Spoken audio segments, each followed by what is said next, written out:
ایک بات بہت ذمہ داری سے کہتا ہوں، یہ وہی بہار ہے جو حیدرآباد سے آئے ہوئے ایک صاحب کو ضمانتیں ضبط کر کے واپس بھیجتا ہے، یہ وہی بہار ہے۔ خاک ہے جگر پھر بھی آئے ہیں رفو کر کے جائیں۔ استقبال ہے ناظرین آپ سبھی کا آئی آر مشاعرہ میڈیا میں آپ کے ساتھ محمد ارشاد۔ سنیں گے دوستو عمران پرتاپ گڑھی کی ایک شاندار نظم، پھر اس کے بعد ویڈیو کے آخر میں سنیں گے ایک بہترین کتاب سے کچھ نصیحت بھری آموز باتیں۔ آئیے ویڈیو شروع کرتے ہیں۔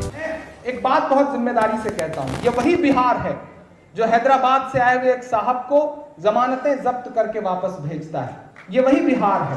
میرا اتر پردیش بھی یہی کام کرتا ہے، اور خاص طور سے مائنورٹی کے لوگوں کو میں اس لیے سلام کرتا ہوں کہ 47 سے آج تک کبھی کسی مسلمان کو انہوں نے اپنا نیتا نہیں مانا۔ انہوں نے جواہر لال نہرو جی کو اپنا نیتا مانا شروعات میں، پھر اندرا جی کو اپنا نیتا مانا، پھر بی پی سنگھ صاحب کو اپنا نیتا مانا، پھر لالو جی کو اپنا نیتا مانا، ملائم سنگھ جی کو اپنا نیتا مانا، اکھلیش جی کو اپنا نیتا مانا، مایاوتی جی کو اپنا نیتا مانا۔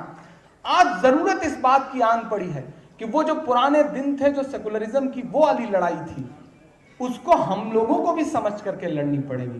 میں اپنی کمیونٹی کے بھی لوگوں سے یہ بات کہہ رہا ہوں کہ آر ایس ایس نے جو راجنیتی کرن کیا ہے سامپردائکتا کا، اسے اور بہتر طریقے سے سمجھیے۔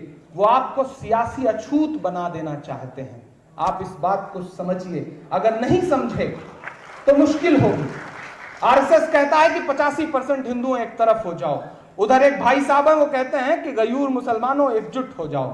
اب میں اس منچ پہ کھڑا ہو کے پوچھ رہا ہوں کہ وہ ہندو وہ مسلمان جو مل جل کر کے رہنا چاہتے ہیں، ان کے لیے اسپیس کہاں ہے؟ ہم کسی پالے میں نہیں جانا چاہتے۔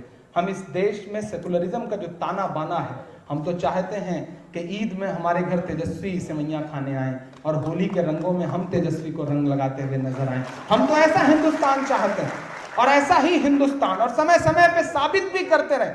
مجھے یاد آتا ہے کہ نفرتوں کی بڑی بڑی باتیں کرنے والے لوگ، میڈیا کے تمام ساتھی، میں چاہتا ہوں یہ سچ بھی دنیا کے سامنے جائے کہ سامپردائکتا کو جب جب ضرورت پڑی ہے، سب نے اس کا چہرہ کالا کرنے کی ہی کوشش کری۔ آپ کو یاد ہوگا ممبئی اٹیک کے بعد ممبئی کا پورا مسلمان اکٹھا ہو کر کے حکومت کے پاس لکھت طور پہ دیتا ہے کہ ہم اپنی قبرستانوں میں دہشت گردوں کو دفنانے کی اجازت نہیں دیں گے۔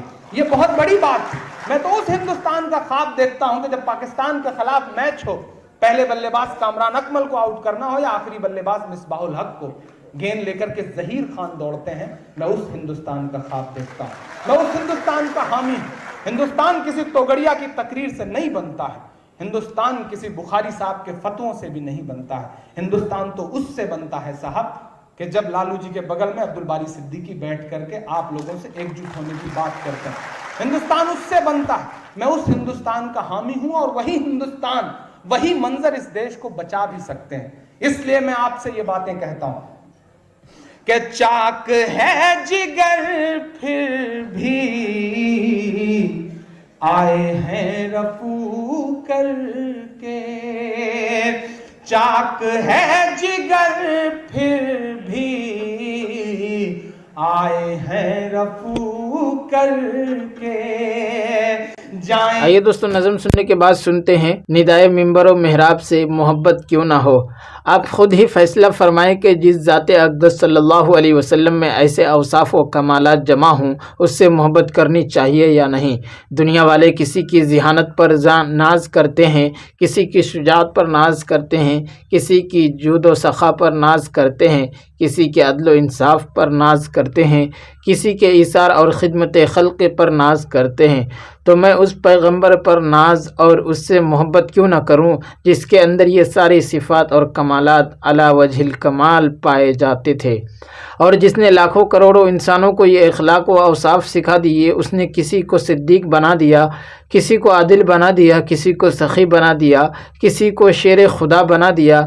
میں تو صاف کہتا ہوں کہ جس کو محمد رسول اللہ صلی اللہ علیہ وسلم سے محبت نہیں، اسے ان صفات و اخلاق سے محبت نہیں، اسے صداقت و دیانت سے محبت نہیں، اسے نجابت و شرافت سے محبت نہیں، اسے ایثار اور شفقت و رافت سے محبت نہیں، اسے جود و سخا اور ہمدردی و غم خاری سے محبت نہیں، اسے شرم و حیا اور عفت و پاک دامانی سے محبت نہیں، اسے تواضع، سادگی اور عجز و انکساری سے محبت نہیں، اسے وقار و متانت اور عفو و درگزر سے محبت نہیں، اور جسے ان اخلاق سے محبت نہیں اسے انسانیت سے محبت نہیں، اور جسے انسانیت سے محبت نہیں وہ انسان نہیں بلکہ انسان کے لباس میں ایک حیوان ہے، ایک وحشی درندہ ہے، ورنہ یہ ہو ہی نہیں سکتا کہ کمالات اور اخلاق سے محبت رکھنے والا اور ان سے متصف ہونے کی خواہش رکھنے والا انسان اخلاق و صفات کے ایسے پیکر کو دیکھے اور سنے مگر اس سے محبت نہ کرے۔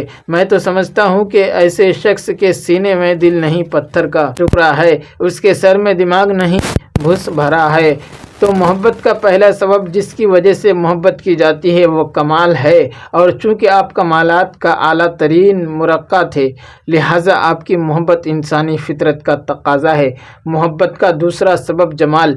بعض لوگ کسی سے ان کے حسن و جمال کی وجہ سے بھی محبت کرتے ہیں، اگرچہ حسن و جمال محبت کا حقیقی اور دائمی معیار نہیں ہے، تاہم ایسے افراد کی کمی نہیں جو حسن و جمال سے متاثر اور مرعوب ہوتے ہیں۔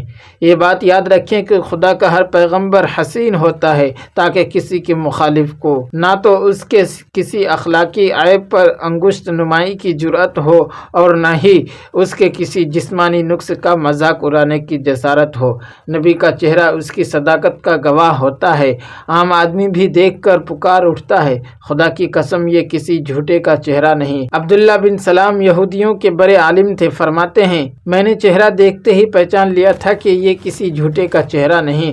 حضرت ابو رافع رضی اللہ عنہ قریش کے پیغامبر بن کر آئے، فرماتے ہیں جب میں نے رسول اللہ صلی اللہ علیہ وسلم کو دیکھا تو میرے دل میں اسلام کا چراغ روشن ہو گیا۔